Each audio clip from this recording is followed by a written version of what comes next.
Oh my God. This mid-air collision occurred 15 months ago. My video of it and events leading up to it were taken then. I've held this footage until now to give some recovery space to the two deceased pilots' families and friends.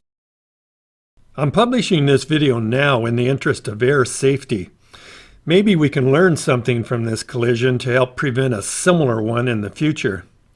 If so, I proffer that those two beloved pilots who died that day might gaze down with their approval. This will not be a comprehensive analysis of this accident. That's the NTSB's job. I'm just providing the video I took and my direct observations from the scene. You be the judge of what went wrong, if anything, and applicability to your flying. Let's review roughly the last 3 to 4 minutes before this terrible crash. It was Sunday, October 12, 2014, the third day of a fly-in of over 100 airplanes at a dry lake in Nevada. At 8 a.m., I was warming my engine and taxiing towards takeoff.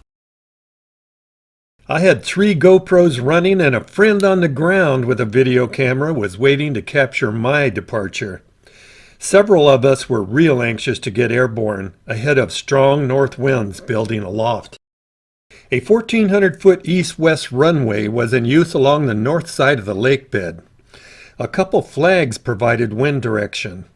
There was no formal traffic control, but a common radio frequency and standard left patterns were in use. As I taxied across the lake bed, folks were still getting breakfast at the chuck wagon. A few airplanes had already taken off, others were preparing to. Wind favored easterly departures. Ahead at 1 o'clock, note the blue and white Pacer and red and white Cessna 170. They're both warming and waiting for an experimental Savannah before the trio heads west to Carson, Nevada. There's the Savannah at 1 o'clock.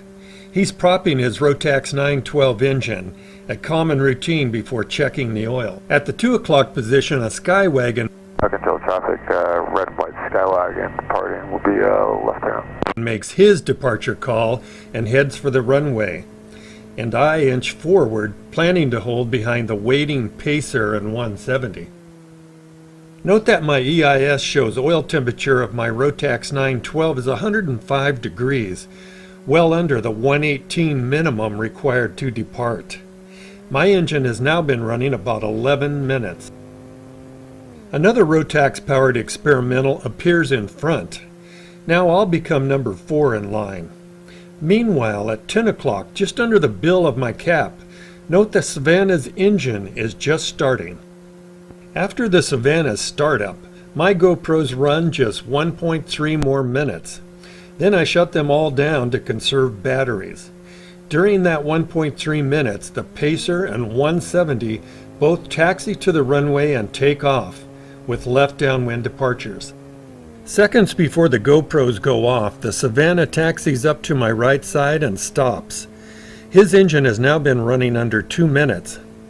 He makes a quick 360-degree clearing turn, then asks if any of us are ready to go. There's no response. The Savannah announces his takeoff call and launches northeast. Then seconds later, he turns northwest. Tom, can you see Tyler? He's running. He's running. The last piece of a deadly collision puzzle is in place, and the clock is ticking down. You ready, Tom? I am. Blue and white Pacer taking off 3 shotgun shells to the east. Shotgun. I next saw debris falling from the sky. The Savannah had broken apart, was my first thought.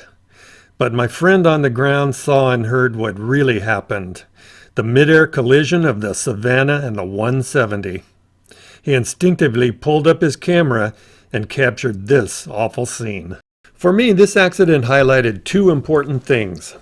First, that my greatest risk of colliding with another airplane occurs at and around airports, within 5 miles.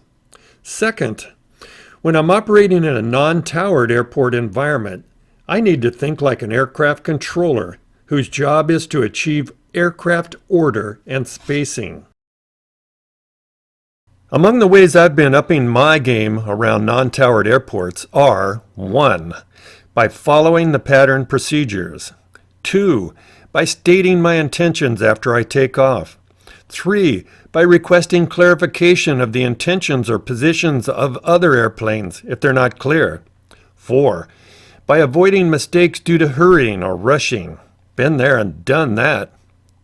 5. By restating my intentions if I have any doubt about the intentions or position of another airplane. 6. By leaving the pattern if it becomes necessary due to unsafe conditions, such as poor spacing. Anyway, I think this tragedy has made me a safer pilot. Maybe you can find some benefit too.